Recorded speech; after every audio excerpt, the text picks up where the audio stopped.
day, when you've got a 2-day event, you do have kind of that opportunity to just think over for the next day about what you want to do differently, what you want to do here. But I don't know if this is a matchup that a lot of people see very often, especially within the UK. So it's going to be exciting to see. We're going to have I believe it was Stadium, was it?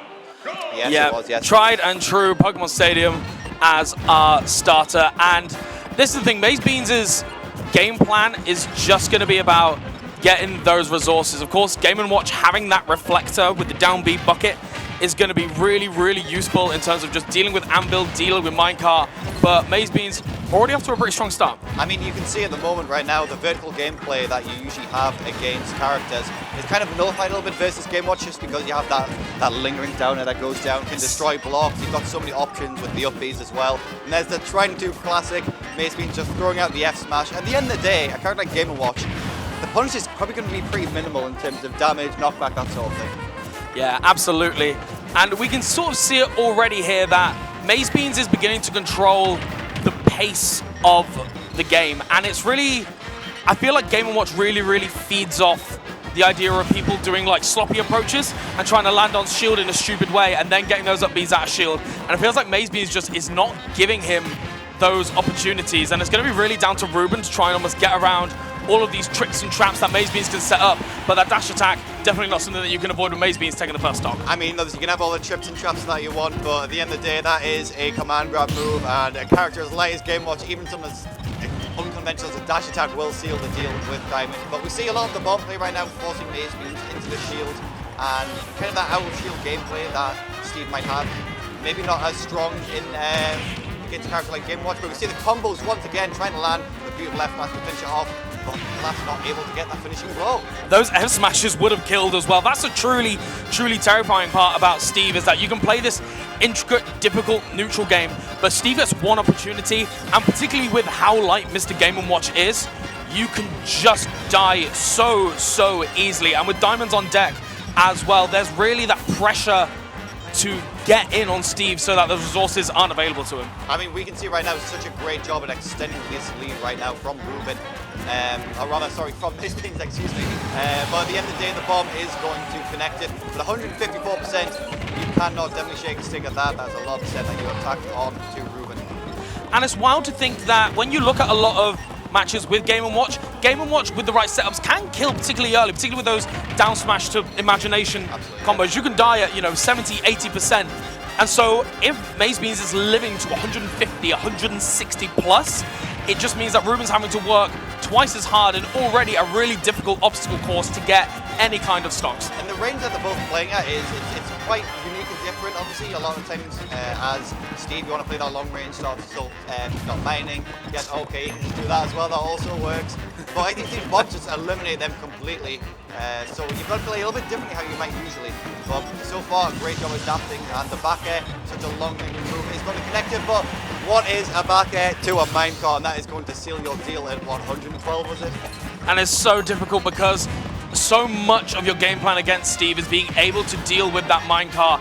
And if you don't really time it perfectly, you just end up in situations like this where, one mess up has led you to taking all of this damage. And can you make it back? Just about, but you took 67% in the process. And what's wild was that Ruben really did a good job at equalizing in that second stock, and now it's just tumbling away. I mean, we saw right there, thankfully that up B does have a hitbox for the sake of it, but so does a back air from Steve, going to seal the deal with that stock. 2 stocks to go as well, so you've got to play a little bit differently if you want to be Ruben. But you see a lot of discourse around using Steve on Pokemon Stadium specifically. Obviously you've got the areas where you've got iron and such. So maybe we'll see a change of stage for the matchup, but it's all on them to decide at the end of the day. Yeah, just overheard, we're getting to the small battlefield pick, which is quite a good pick here. You get a lot more stones, so it's a lot harder to get, it takes a little bit longer to get those resources. And I feel like Ruben was doing really well when MazeBeans was in the corner. Sometimes it felt a little bit like MazeBeans was asleep at the wheel a bit. Right. There were these sort of not silly options, but sort of like lazy approach options that Ruben was really able to take advantage of. And I think even though MazeBeans is winning, I feel as if like the screws have got to be tightened just a little bit in order to make this convincing. I mean, the silliness is definitely what MazeBeans is known for at the end of the day. If you can do what you can do with this character, then MazeBeans is absolutely going to capitalize on it. But we see the down smash right there, trying to possibly get that berry. But 83% right now, immediately already a better start to this game. And again, with spamming the down smash, just see if we can land it. And unfortunately, not going to land that full meteor hit with the double dip by any chance.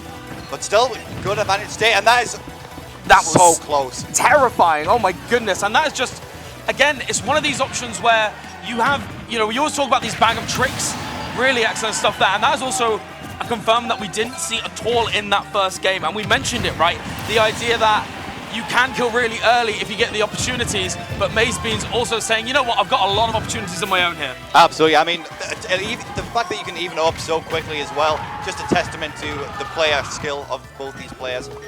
We see a difficult situation right now, just trying to forcing approaches. MazeBeans is really trying to push the barrier, and you can see the meteor gets the sour spot. But as we saw earlier, immediately new tricks already being used with the down smash on the block, so maybe we'll see a little bit more of that from MazeBeans. But the juggle situation right now, the damage slowly tracking up. Possibly trying to expect a minecart there with the down B reflecting it. People forget that sometimes that move does reflect, because, you know, it's new to this game specifically.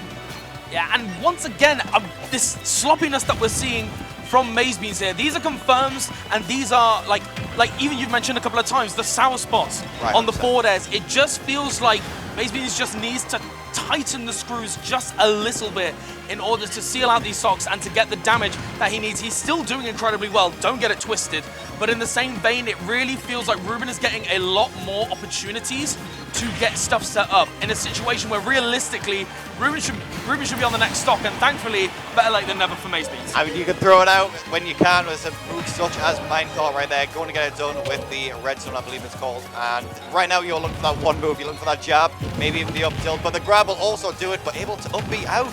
Such a good burst option, and obviously frame 3, of course. Yeah, and Ruben once again just using up B to save his life, but it doesn't matter because MazeBeans seems to be there, ready, and what a trade! But he gets out in time. A brilliant mash right there. So good.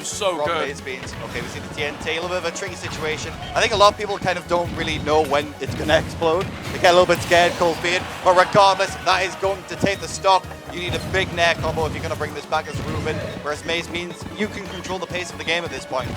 Absolutely, and that was so unfortunate there. It felt like for a moment that Ruben really could have used the lack of resources to get in, but then MazeBeans just managing to mine and trying to go for that clutch 9. Of course, it is the ace up the sleeve. Stellar DI there to avoid the stock, but you're still in such a bad position here. And is the forward throw going to take it? No, you're going to barely live. Obviously, you have a good recovery as well, so that arm mix comes around it, but the down tilt of all things is going to kill. Really? Not a move you see often that's going to kill. Very surprising right there from MazeBeans as we take this to game 3 right now. 2-0 down. It's a little rough, if I'm honest, but the games, they've been relatively competitive. It's definitely looking all right. Yeah, it's really tricky because it feels like once Ruben's getting started, like he's getting started, and it's been wild because I feel like a lot of the time we've been talking about the pace of MazeBeans and the damage output of MazeBeans, then sometimes I look at the stocks and percent and I don't clock that it's even, because it feels like when Ruben gets the opportunities, he does really well, and I'm a little worried that, you know, again, I just want to see, I mentioned it again, just tightening of the screws. MazeBeans is doing extremely well, but Ruben shouldn't be getting these opportunities. And I definitely understand where you come from with that. And it's as you said, at the end of the day, such good damage and combos from Game & Watch. But I feel like the weight, obviously, is having a big factor into how early these stocks are being taken. And that's just a testament to, you know, MazeBeans' knowledge of percents, you know, with certain pairs, with downers, that kind of thing. And obviously, we saw it in down tilt killing of all things. Okay, we see the punish situation right here. Landing there is not going to land a meteor hit, but regardless, very strong damage. I feel as if Ruben is really good until kill percent. I feel like Ruben is really excellent at having those conversions, maintaining advantage, finally getting that kill, but then it feels like sometimes when he gets to about, when MazeBeans at 100% or so, Ruben starts throwing out these almost ignorant options, just kind of hoping that MazeBeans runs into them. Because realistically, that edge guard could have happened 60% ago. And Ruben could have much more of a lead than he currently has. But we're seeing it again, right? We're seeing a big lead right now being extended from Ruben. But the gold backer is not going to do it right there. And once again, the block situation does actually manage to get the ledge from off. A quite sneaky option in terms of what we saw previously. But all about it is being extending that lead. It looks like Chef is going to have some difficulties with dealing with minecart, and eventually you are going to die 100 points. No, you're so alive! Never mind! I will shut my mouth, but landing there into down smash. Once again, landed. Ruben's doing such a good job. His DI has been absolute perfection in this Game 3, just living time and time and time again. And it's a real weakness of Game & Watch. The fact that he could have died, 70% ago. And like I said, 160%. It took to 160% for Mr. Game & Watch to lose his first stock. That's insanity, honestly. And this is what you need at the end of the day, because it seems like the main area, obviously, in the previous 2 games is that survivability. Yes. You can keep that up right now, you're honestly pretty cool because the damage output is there from Ruben. It's just how can you extend it? And the down end not going to kill, not only the strongest move, but such a fearful option in terms of landing 4v1. And the pivot cancel into the F tilt. Brilliant option right there, and this is going to be a relatively decent lead. Just don't get Diamond F smashed. Yeah, and this is something that I feel like Ruben has made a good job. We mentioned right at the start of the set that sometimes that kill percent, Ruben's not managing to close it out, is going for these sort of quite optimistic options that don't work, but it feels in this set in particular, now Ruben has really tightened up the screws. It feels like Ruben has turned around and gone, actually, okay, I'm seeing this opportunity, I'm getting my damage output, and I'm killing when it matters. But MazeBeans just been like, please run into my F smash, I beg of you, and you don't need the sweet spot to secure that stock. 71% no, on MazeBeans. Especially with Diamond, that is just going to kill no matter what the percent is when you are that far. 50%, 71 immediately even up by 1 up tilt into a combo, by the way. This character, a little bit ridiculous, but you know what? We saw a lot of characters in Ultimate, so you just got to keep on pushing forward. You see the delay right there with the down B, seeing if we can possibly avoid the situation that we had previously, but the minecarts are just paying so much dividends for both these characters, especially. Almost mere frames away from getting the down smash, and instead a 3-0 in the favor of MazeBeans going into top 8. Bit of a heartbreak for Ruben, I have to say. Yeah, it does definitely feel like that, but it's one of those situations where it felt like quite a close